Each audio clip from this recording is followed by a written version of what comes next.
The Prophet ﷺ teaches us that after Allah subhanahu wa ta'ala created Adam, He left him as a lifeless body there lying. In a hadith narrated by Muslim, the Prophet ﷺ says, لما صور الله آدم في الجنة تركه ما شاء أن يتركه. Here the Prophet ﷺ says that after Allah subhanahu wa ta'ala gave Adam his image, He left him there for a period of time. The Prophet ﷺ doesn't indicate how long that was. And it could be that Adam ﷺ was a lifeless body there for a week, a month, a year, or maybe even thousands of years. Allahu ta'ala alam, that information is really not important to us. However, the Prophet continues in the same hadith and says, فَجَعَلَ إِبْلِيسُ يَطِيفُ بِهِ يَسْأَلُ مَا هُ.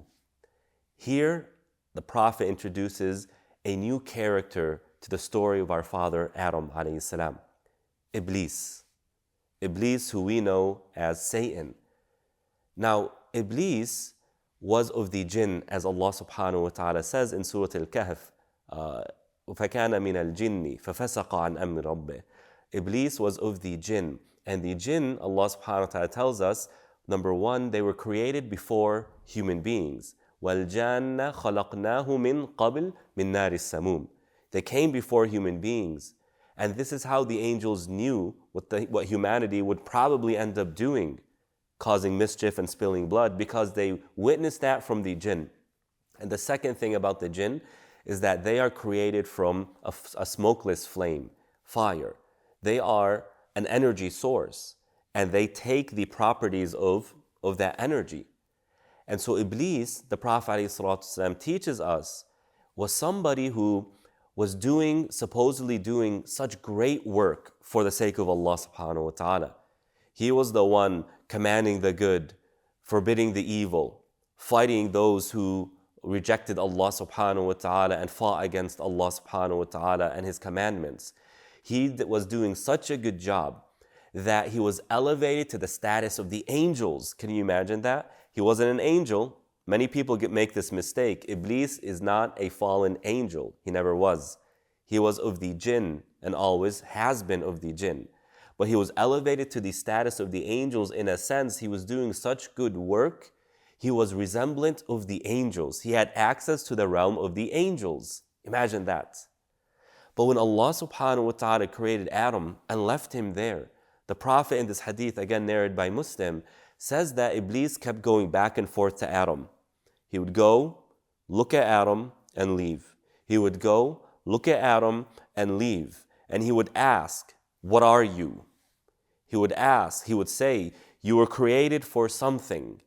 Now the tone of Iblis is not like the tone of the angels. The angels asked the question, "Oh Allah, why are you creating this creation?" It was a question of curiosity. But Iblis, the questions he's asking, the tone of his voice was that of concern, was that of discontent, was that of rejection. What were you created for? You're here for a reason. And Iblis, as the Prophet ﷺ teaches us, entered Adam's, the lifeless body of Adam, his mouth, and left and came out from the other side of his body. And when he saw that, and when he did that, he saw that Adam ﷺ was hollow. And he said, هَذَا خَلْقٌ لَا يَتَمَالَكَ. This is a creation who won't be able to help him or herself. In other words, they will be able to lose control. What is going on here? What's the deal with Iblis? Who is this individual? Well, Iblis, we know him today as the greatest enemy of humanity, the greatest adversary, or the greatest adversary to the righteous people. And Allah subhanahu wa ta'ala tells us, وَكَذَلِكَ جَعَلْنَا لِكُلِّ نَبِيٍّ عَدُوًا شَيَاطِينَ الْإِنسِ وَالْجِنِّ. Allah subhanahu wa ta'ala had decreed that for every prophet there would be enemies who would push back against the prophet, who would try and stop the da'wah of the prophets. So here I want us to pause and really begin to reflect on an incredibly important part to why Iblis is a primary character in the story of our father Adam alayhi salam. Allah subhanahu wa ta'ala says, وَكَذَلِكَ جَعَلْنَا لِكُلِّ نَبِيٍّ عَدُوًا شَيَاطِينَ الْإِنسِ وَالْجِنِّ.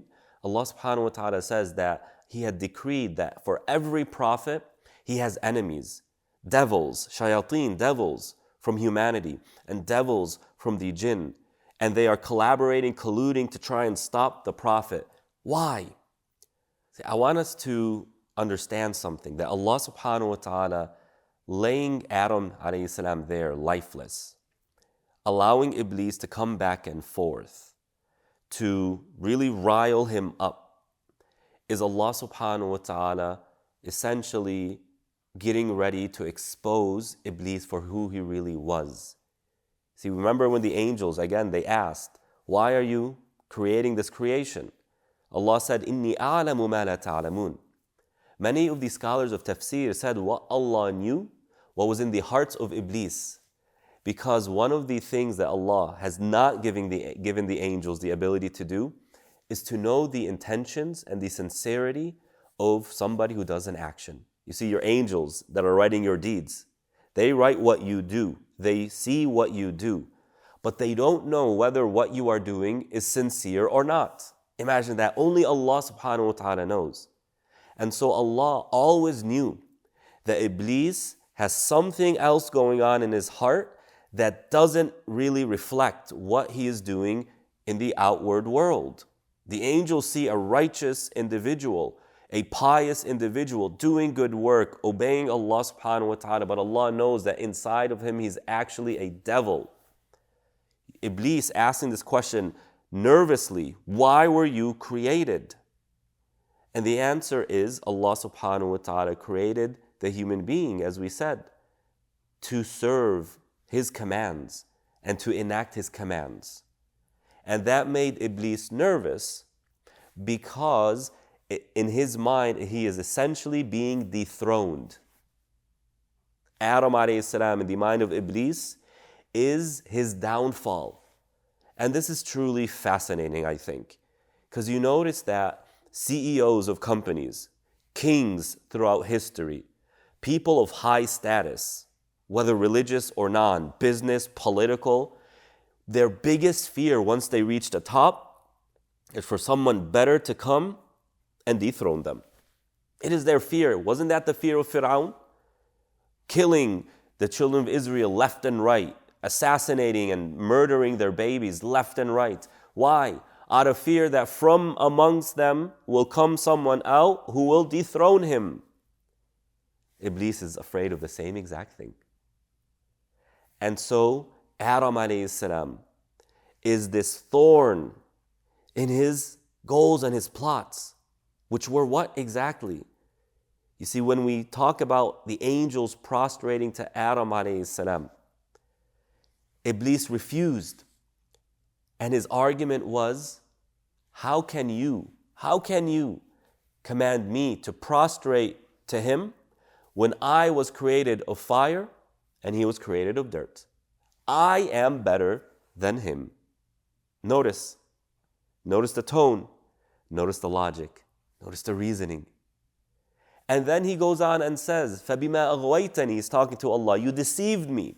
This is your fault, O Allah subhanahu wa ta'ala. Remember this point, because it's truly an important point, as we'll get to much later on in this series. What is Iblis's deal? Now, I want you to think with me for a second. Imagine somebody you've been friends with for your entire life, 50 years, 60 years. You are childhood friends. And you did something to where you actually hurt this person. You wronged them. Now, 60 years of friendship, 60 years of being there for each other, being together, all the memories, and you do something that agitates that person, just one thing that agitates them, what do you expect their reaction to be? Maybe they'll get mad, but they'll get over it. Man, we just have too much, experience together. We have too big of a friendship for one thing to just let that fall apart. Iblis went from this God-fearing individual to openly and publicly telling Allah he hates him and he rejects him and it's his fault, and how dare you command me to do that? What happened to all the years? What happened to them? And the answer is, Iblis never did it for Allah. It never was for Allah. It was for his own status, his own empire. And so when he saw Adam alayhi salam laying there, he thought that his empire, what he has been building his entire life, is now being threatened. Adam is an existential threat to him, to his empire. Because if his suspicion is true, that this is going to be a creature that will outplay him, that will be better than him, then there goes his entire empire he's been building for himself. And so when Allah commanded the angels to prostrate to Adam alayhi salam, his suspicions, what he was afraid of, came to light, at least in his mind. And so he rejected. And basically he's telling Allah, I reject you now, I will not obey you, because you no longer serve my purpose. Allah essentially to Iblis was a stepping stone, a useful tool for his empire. He saw himself as being able to get to his goals through Allah. It was never about Allah. It was never love for Allah. It was always love for the self. This is Iblis. He's not a fallen angel. Angels can't disobey Allah subhanahu wa ta'ala. He is of the jinn who used Allah for his own sake. And so Allah brought Adam alayhi salam to bring his downfall, to let us know that anybody who does something for other than Allah, anybody who tries to use Allah's religion, Allah's symbols, Allah's people, he himself will always meet their demise. Assalamu alaikum. Jazakumullah khair for watching. Please share this khair and let other people benefit from the lessons, and support this masjid by becoming one of its sustainers.